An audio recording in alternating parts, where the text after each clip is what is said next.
Pernahkah bosku berpikir, kenapa sekarang makin banyak peternak ayam yang dulunya hanya pembesaran, tiba-tiba beralih jadi peternak mandiri? Apa sih rahasianya, dan kenapa keuntungannya bisa jauh lebih besar? Yuk simak sampai habis, dan jangan lupa klik tombol like, subscribe, serta nyalakan loncengnya, biar kamu nggak ketinggalan update terbaru dari channel Ternak Ayam ID. Halo bosku semuanya, selamat datang di Ternak Ayam ID, tempatnya berbagi ilmu dan pengalaman seputar dunia perayaman modern. Kali ini kita akan bahas topik tentang apa bedanya peternak pembesaran dan peternak mandiri dan kenapa banyak yang beralih. Di era sekarang, tren peternakan ayam memang berubah cepat. Dulu banyak yang fokus di pembesaran, beli DOC, besarkan sampai panen, jual, selesai. Tapi sekarang makin banyak yang memilih jadi peternak mandiri. Kenapa? Karena dengan sistem mandiri, peluang untungnya bisa lebih tinggi, bahkan penghasilan bisa datang tiap minggu. Kita bisa memproduksi telur sendiri, mencetak DOC sendiri, bahkan bisa gajian mingguan. Tapi jangan salah ya, persiapan menjadi peternak mandiri itu nggak bisa asal. Untuk pemula, sistem ini memang lebih rumit, mulai dari perencanaan kandang, pengaturan suhu, pemilihan indukan, sampai siklus panen, semuanya harus diperhatikan. Coba kita bandingkan, peternak pembesaran biasanya beli DOC 1 box, isi 100 ekor. Semua ayam usianya sama, jadi cukup satu peta kandang ukuran 4 x 5 meter. Tugasnya jelas, beri pakan, minum, vitamin, jaga kebersihan, tunggu panen, selesai. Tapi kalau peternak mandiri, ceritanya beda jauh. Mereka menjalankan siklus produksi sendiri. Setiap hari panen telur, setiap minggu masukkan telur ke mesin tetas, dan setiap 21 hari sekali panen DOC baru. Begitu siklus terbentuk, tiap minggu selalu ada telur masuk mesin tetas dan tiap minggu juga selalu panen DOC. Nah, karena prosesnya berputar terus, otomatis ayam di kandang punya usia yang berbeda-beda. Ada yang baru menetas, ada yang umur seminggu, 2 minggu, 3 minggu, sampai ayam siap panen. Jadi, kegiatan harian peternak mandiri jauh lebih banyak. Kalau peternak pembesaran cuma fokus pada satu usia ayam, peternak mandiri harus menangani semua tahap, mulai dari panen telur, menetaskan, merawat DOC, memberi pakan sesuai umur, mengatur suhu kandang, hingga menjaga siklus tetap stabil. Kalau masih pakai mesin tetas manual, harus rajin membolak-balik telur. Kalau sudah otomatis, memang lebih ringan, tapi tanggung jawabnya tetap besar. Intinya, tenaga, waktu, dan pikiran yang terkuras juga lebih banyak. Namun hasilnya sepadan. Dengan jumlah ayam yang sama, keuntungan peternak mandiri biasanya lebih tinggi daripada peternak pembesaran. Misalnya, sama-sama punya 200 ekor ayam, peternak mandiri bisa dapat hasil lebih besar karena siklusnya berjalan terus. Selain itu, mereka juga bisa dapat penghasilan tambahan dari penjualan DOC dan telur tetas. Makanya, wajar kalau banyak yang beralih ke sistem ini. Kalau keuntungannya lebih rendah, nggak mungkin kan banyak peternak berbondong-bondong jadi mandiri. Tapi, ada hal penting yang harus diingat.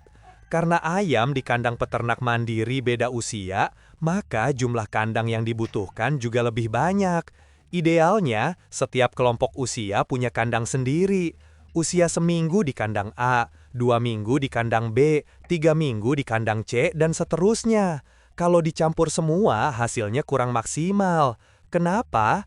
Karena ayam yang lebih tua makannya lebih cepat dan rakus, sedangkan yang muda kalah bersaing. Pertumbuhannya bisa terhambat, bahkan berisiko stres. Tapi kalau lahannya terbatas, boleh kok dicampur, asalkan selisih usia tidak terlalu jauh. Kami di Ternak Ayam ID juga pernah mencampur usia karena keterbatasan kandang. Masih bisa jalan, tapi memang hasilnya tidak sebaik sistem terpisah. Yang penting, kamu paham dulu prinsipnya, biar saat punya modal lebih nanti, bisa upgrade ke sistem yang ideal. Nah, sampai di sini, kamu udah mulai kebayang kan kenapa sistem mandiri diminati? Karena selain bisa mandiri secara produksi, potensi keuntungannya juga jauh lebih besar. Dan sistemnya bisa terus berputar, tanpa harus beli DOC dari luar.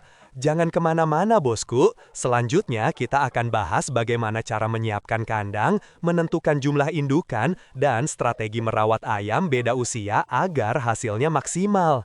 Jadi, pastikan kamu lanjut nonton sampai akhir. Selanjutnya adalah strategi dan persiapan jadi peternak mandiri. Sebelumnya, kita udah bahas kenapa peternak mandiri lebih untung. Sekarang kita lanjut ke hal yang paling penting, yaitu strategi dan persiapan kandang. Seperti yang sudah disebut sebelumnya, ayam di kandang mandiri punya usia berbeda-beda. Karena itu, pemisahan kandang jadi kunci penting. Kalau ayam muda dan tua dicampur, hasilnya nggak maksimal. Ayam besar bakal rebutan pakan dan ayam kecil kalah bersaing. Jadi, idealnya setiap rentang usia punya kandang tersendiri. Usia 1 minggu, 2 minggu, 3 minggu, hingga ayam siap panen, masing-masing punya tempat. Dengan sistem ini, pertumbuhan ayam lebih merata dan kesehatan lebih terjaga. Selain kandang, perlakuan juga harus disesuaikan dengan umur ayam. Berikut panduannya. Usia 0-14 hari wajib pakai lampu pengangat 24 jam penuh. Ini penting untuk menjaga suhu tubuh DOC agar stabil.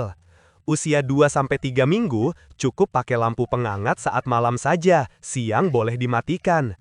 Usia 3 minggu ke atas tidak perlu pengangat, cukup lampu penerangan malam hari supaya ayam tetap bisa makan dan minum saat terbangun. Dengan cara ini, pertumbuhan ayam jadi lebih cepat dan mereka tidak mudah stres. Setelah ayam mencapai usia 6 minggu ke atas, kamu bisa mulai pindahkan ke kandang umbaran. Kandang ini memberi ruang gerak lebih luas, ayam jadi aktif, ototnya kuat, dan bobotnya naik lebih cepat. Namun, sebelum sampai ke tahap ini, kamu wajib punya rencana yang matang.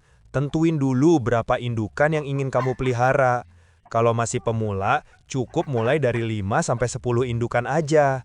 Jumlah kecil ini udah cukup bikin kamu sibuk, tapi juga aman untuk belajar ritme kerja.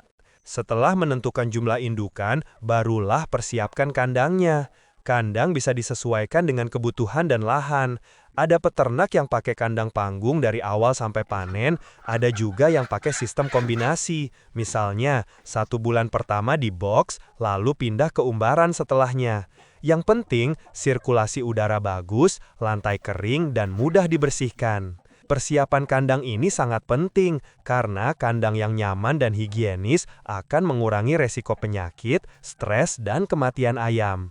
Hitung juga kebutuhan lampu, ventilasi, dan posisi tempat pakan minum agar mudah dijangkau. Kalau sistem sudah terbentuk, hasilnya akan terasa luar biasa. Setiap minggu kamu panen telur, setiap 3 minggu panen DOC, dan setiap 2 bulan sekali panen ayam siap jual. Semua berputar seperti roda yang saling menguntungkan. Tenaga memang banyak terkuras, tapi hasil akhirnya sebanding. Peternak mandiri itu ibarat produsen kecil yang mengelola bisnisnya sendiri. Kamu bukan cuma membesarkan ayam, tapi juga mengatur produksi, distribusi, bahkan pemasaran. Inilah kenapa banyak peternak yang akhirnya merasa lebih bebas dan bangga dengan sistem ini. Kesimpulannya, sistem peternak mandiri bukan hanya tentang keuntungan, tapi juga soal kemandirian dan kesinambungan. Dengan perencanaan yang tepat, kamu bisa menciptakan siklus usaha yang stabil tanpa tergantung pada pihak luar. Mulailah dari kecil, pelajari prosesnya, dan kembangkan perlahan. Jangan tergesa-gesa. Yang penting, kamu konsisten dan teliti. Karena dalam dunia ternak, kesabaran adalah modal terbesar. Semoga pembahasan ini bisa membuka wawasan kamu dan jadi panduan nyata buat yang mau mulai sistem mandiri. Jangan lupa klik like, subscribe, dan aktifkan lonceng notifikasi agar tidak ketinggalan video berikutnya. Wassalamualaikum warahmatullahi wabarakatuh. Salam sukses untuk peternak Nusantara.